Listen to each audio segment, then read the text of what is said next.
So, fast nickel, slow dime. Which one's better? Which should you use? What's the best method of selling your merchandise?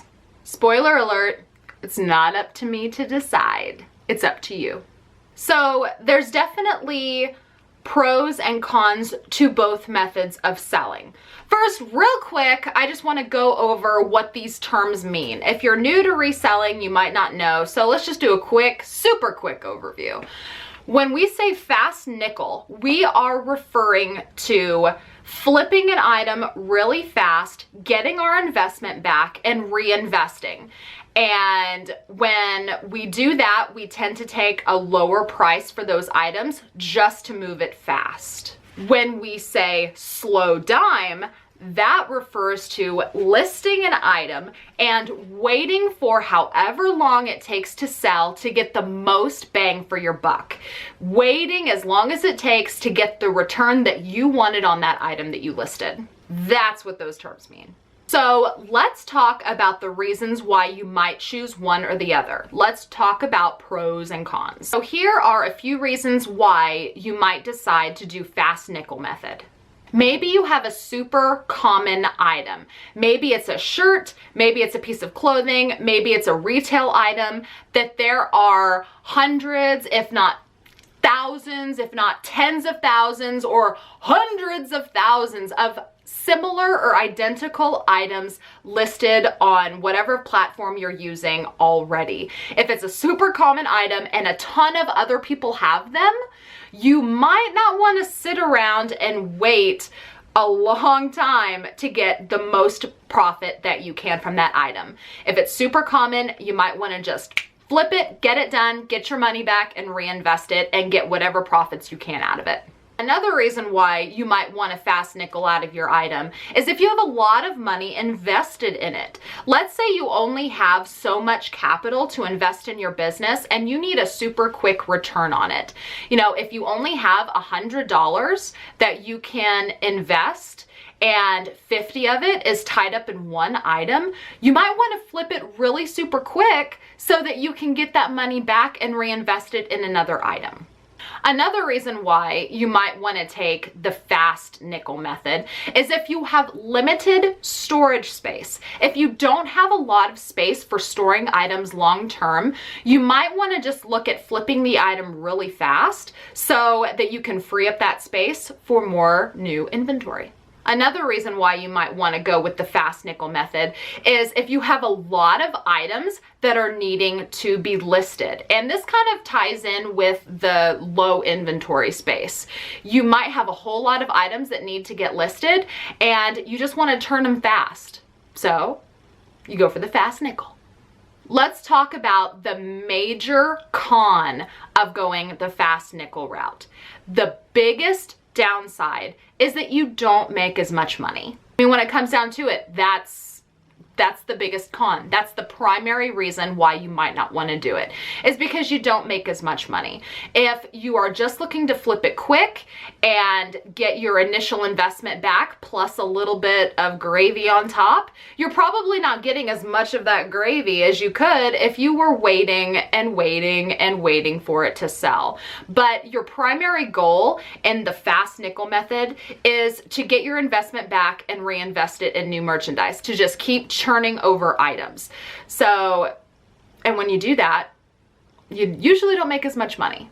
But on the flip side, you might not be making as much money on that one item, but the fact that you're turning over that capital and reinvesting it into more merchandise to, again, quick flip, you might end up making more money selling multiple items than you would if you were selling just one item and waiting long term for it to sell.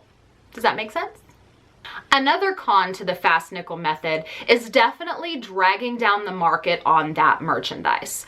You know, when it comes to retail, when it comes to resale, it's always a race to the bottom, because when you get a lot of like items, everybody has to price competitively, and the lower people price items, the lower other people have to price just to compete with those lower priced listings. Couldn't think of my words for a minute there. And the problem that we run into is we pull the market down. And when you pull the market down, your item isn't as worth as much as it once was. You might have a Ralph Lauren polo, for example. A used Ralph Lauren polo might have been worth $30 2 years ago, but because everybody is into quick flip, the prices are getting run down to flip it fast since there's so many in circulation that now it might only be worth 10 bucks, if that. And where this might benefit you getting your investment back really fast, it hurts the market overall, which kind of hard to encourage because it hurts a lot of people. But people are going to do it. It's how people are running their business, so you can't really do anything about it now. It's the nature of the beast. It's always a race to the bottom. Let's talk about the pros and cons of a slow dime. One of the reasons why you might consider a slow dime method is, first, if you don't have a lot of money invested in that item at all. You know, if you go to a garage sale and you buy something for a dime, and you know that you can sell it for a certain amount and you don't want to take any less than that, I mean, come on, let's face it. You have a dime invested in the item. You might as well just let it sit on a shelf and let it sell for whatever you want to get out of it. Because if you do a quick flip of an item that you paid a dime for, what are the chances that you're going to find a similar item for the cost of a dime next time? Unless you're shopping at the bins. But you never know. If you only have a dime invested and you're not pressed to get that dime back to reinvest, you might as well let it sit and get the price you want for it. Another reason why you might not mind the slow dime method is if you have plenty of storage space. If you have an abundance of warehouse space and you're not pressed to get all of that merchandise moved out so that you can move new merchandise in, you might be comfortable with just letting it sit and wait to get the price that you really want. Another reason why you might be looking at the slow dime method is if you have a really unique item that either you might not find again or there's not a lot listed, so you know that you can get that premium price for it. If there's only 1 or 2 other items listed and maybe those items have a lot of watchers or you know it's in demand, then you have that luxury of asking that premium price and just sitting around and waiting for it to sell for the price that you wanted, because not a lot of people have it, but you do. The biggest con, and really the only con to the slow dime method, is the wait time. It's the wait. You don't know when it's going to sell. You don't know if it's going to be a month. You don't know if it's going to be a year. You don't know if it's going to be 5 years. You have to be willing to make that wait. And it's going to be long, and it's going to be grueling, and it's probably going to drive you a little crazy.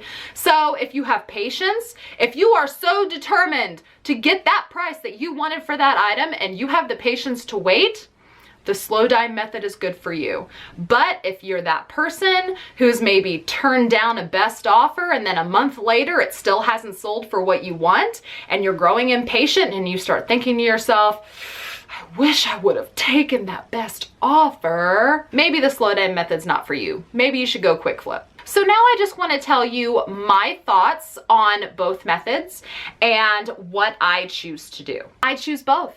I do. I use both methods. Right now, I'm currently in the slow dime method. The first reason is that my lister has a lot of things going on right now, so she's not able to do as many. And when she's not able to do as many, I don't have that constant need to turn over that capital to reinvest in listing new merchandise.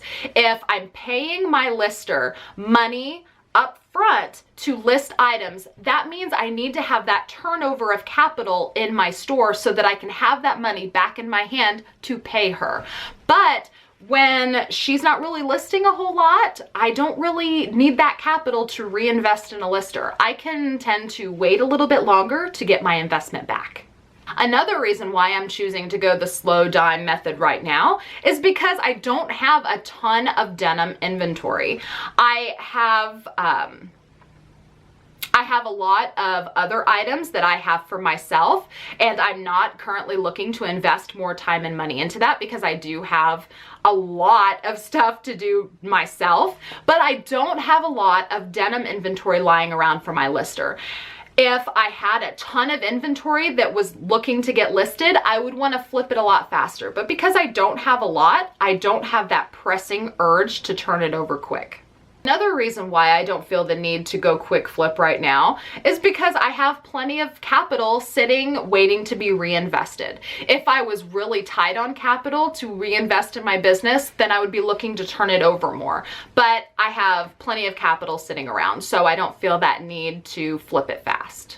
Now, just because I'm in slow dime method mode right now doesn't mean that I'm going to stay in slow dime method mode. Man, that's a tongue twister. Slow dime method mode. Slow dime method mode. Dime method mode. Slow dime method mode. I don't know. Just because I'm in slow dime method mode now does not mean I'm going to stay there. I have lots of pressing matters that are coming up. I'm going to need some income. I'm going to have bills due soon.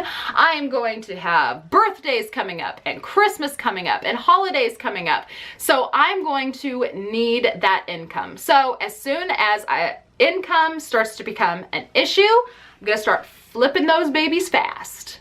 I'm gonna get all the fast nickels I can when that time comes. So which method is best for you? Which should you choose? Should you do both? Should you pick one or the other? That's completely up to you. You are the only one that can determine which method is gonna work best for you. If you're working off a little capital and you need to turn stuff fast and you're selling common everyday items, maybe you should go the fast nickel route. If you have plenty of capital or you invest very little into each individual item and you have plenty of storage space and you have that patience of waiting to get every single dime that you want out of your item, then maybe the slow dime method is best for you. Maybe you should do a little bit of both. I know I do a little bit of both, and just kind of tailor it to your needs at that moment.